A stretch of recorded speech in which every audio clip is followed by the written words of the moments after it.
வாங்க கவி ஸ்பெஷல் கிச்சன்ல இன்னைக்கு முட்டை பப்ஸ் எப்படி செய்யறதுன்னு நம்ம பார்க்கலாம். நம்ம முட்டை பப்ஸ் செய்யறதுக்கு நம்ம முட்டையை வேவிச்சுக்கலாம். நான் ஒரு பாத்திரத்துல தண்ணி ஊத்தி அடுப்பத்த வச்சுக்கிறேன். நம்ம அதுல முட்டையெல்லாம் போட்டு வேவிச்சுக்கலாம். நம்ம வீட்டுல எத்தனை பேரோ அத்தனை பேர் கணக்கு பண்ணி முட்டை வச்சுங்க. நம்ம முட்டை வேவிக்கிறதுக்கு முட்டை வச்சாச்சு. முட்டை உடையாம வர்றதுக்காக தோல் உரிக்கிறது ஈஸியா இருக்கும். சின்ன டிப்ஸ் இது.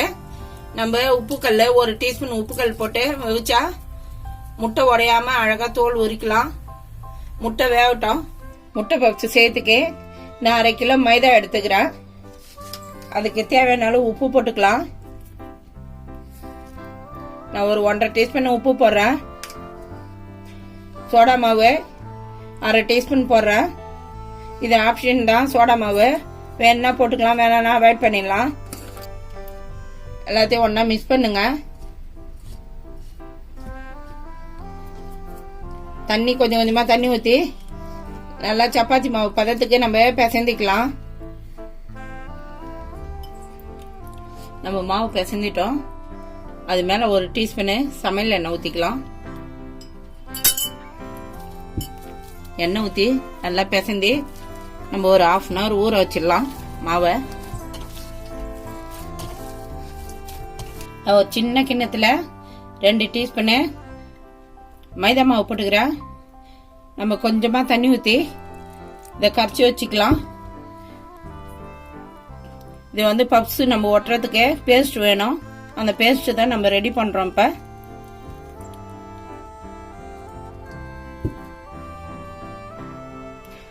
நல்லா தோசை மாவு பதத்துக்கு கரைச்சி வச்சிங்க. அடுப்பத்த வச்சு ஒரு கடாயை வச்சாச்சு. ஒரு 50 மில்லி சமையல் எண்ணெய் ஊத்திக்கலாம்.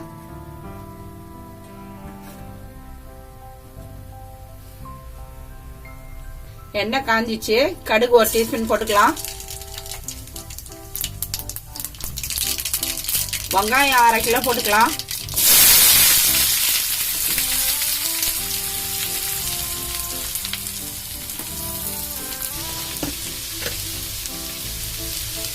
இந்த வெங்காயம் கிரேவிக்கு தகுந்த மாதிரி நம்ம உப்பு போட்டுடலாம்.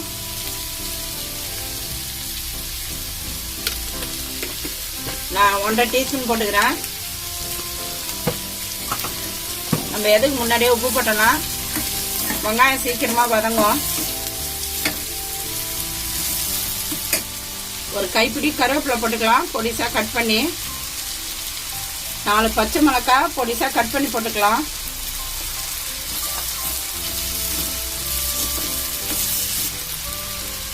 மஞ்சள் பொடி 1 டீஸ்பூன் போட்டுக்கலாம். வெங்காயம் ரொம்ப வதங்க தேவையில்ல, ஒரு கண்ணாடி பதம் வந்தா போதும் நம்மளுக்கு. தக்காளி ஒரு 50 கிராம் போட்டுக்கலாம். தக்காளி அதிகமா போட வேணாம், ஒரு 50 கிராம் போட்டா போதும்.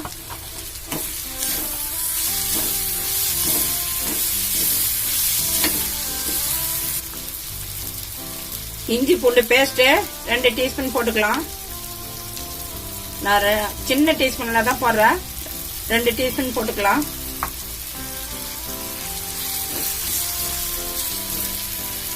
இஞ்சி பூண்டு பேஸ்ட் பச்சை வாசனை போயிடுச்சு.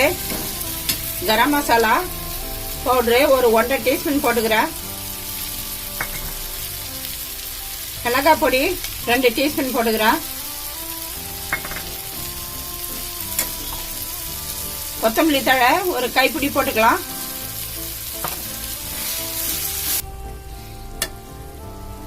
பப்ஸ்ல வைக்கிற மசாலா ரெடி ஆகி போச்சு. நம்ம இப்ப இதை இறக்கிடலாம். சூடு ஆறட்டும். அது முட்டையை வேக வச்சோம். முட்டை வந்துடுச்சு. நம்ம இப்ப இறக்கி இதை உரிச்சிக்கலாம். நம்ம முட்டை வேவிச்சோம், தோல்லாம் உரிச்சிட்டோம். எவ்வளவு அழகா முட்டை உடையாம தோல் உரிச்சு எடுத்துன்னு வந்துக்கிறோம் பாருங்க. நம்ம முட்டையை 2 கட் பண்ணிக்கலாம். நம்ம முழுசா முட்டையை பப்ஸ்ல வச்சு மடிக்க முடியாது. பாதி முட்டையாதான் பப்ஸ்ல வச்சு மடிக்க முடியும். அதனால 2 கட் பண்ணிங்க முட்டைய. நம்ம 1/2 hour மாவு ஊற வச்சோம். நல்லா ஊறிடுச்சு. சின்ன சின்னதா பால் மாதிரி பிடிச்சிக்கலாம்.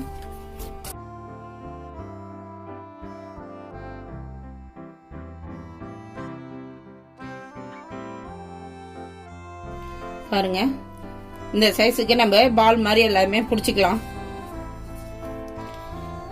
நம்ம பால் எல்லா பாலும் பிடிச்சாச்சு. இப்ப நம்ம இதை திரட்டிக்கலாம். நான் பூரி அழுத்துற இரும்பு கட்டை வச்சிருக்கிறேன். அதுலதான் நான் உங்களுக்கு அழுத்தி காமிக்க போறேன். இந்த மாதிரி ஒரு கவர் ஒன்று எடுத்துங்க.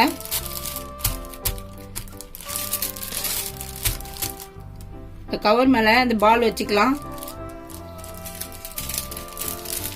அது மேல ஒரு கவர் போட்டுக்கலாம். மூடிட்டு ப்ரெஸ் பண்ணீங்களா அழகா ரவுண்ட் ஷேப்ல வந்துடும். நம்ம எல்லாமே இந்த மாதிரி தான் பண்ணி வைக்க போறோம். இப்ப இல்லைன்னா உங்கள்ட்ட பூரி கட்டை இருந்தாலும் நீங்க அழகா சப்பாத்தி சைஸுக்கு நீங்க திரட்டிங்க. நம்ம சப்பாத்தி ரவுண்ட் ஷேப்பா நம்ம திரட்டியாச்சு. ஒரு தட்டில் வச்சுக்கிறேன். நம்ம இந்த மசாலாவை வெங்காய மசாலா ரெடி பண்ணோம். அந்த மசாலா எடுத்து வச்சுக்கலாம். 1 டீஸ்பூன் மசாலா வச்சுக்கலாம். நம்ம முட்டை கட் பண்ணி வச்சுக்கிறோம். ஒரு அரை முட்டை எடுத்து மேல வச்சுக்கலாம். இது மேல 1 டீஸ்பூன் மசாலா வச்சுக்கலாம். உங்களுக்கு மசாலா எவ்வளவு தேவையோ அவ்வளவு வச்சுங்க நீங்க. இதை அழகா மூடிடலாம். நம்ம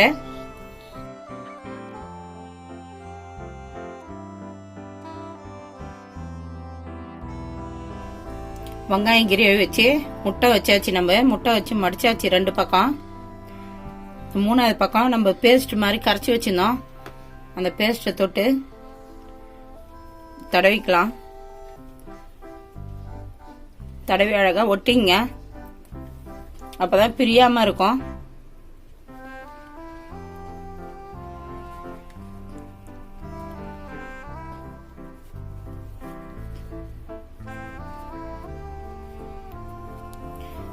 அழகா நம்ம உள்ள முட்டை மசாலாலாம் வச்சு நம்ம ஒட்டியாச்சு.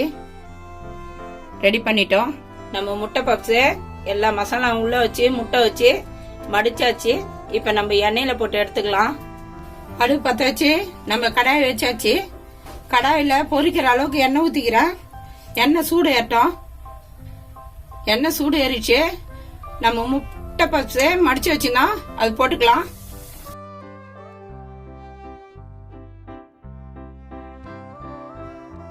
எண்ணெய் ரொம்ப சூடா இருக்க கூடாது, மீடியமான சூடா இருக்கணும். ஒரு பக்கம் வெந்துச்சு. நம்ம 2வது பக்கம் திருப்பி விட்டுக்கலாம்.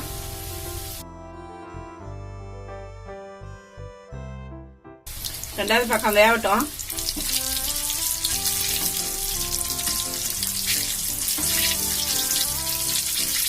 பப்ஸ் 2வது பக்கம் வந்துச்சு. நம்ம எடுத்துக்கலாம்.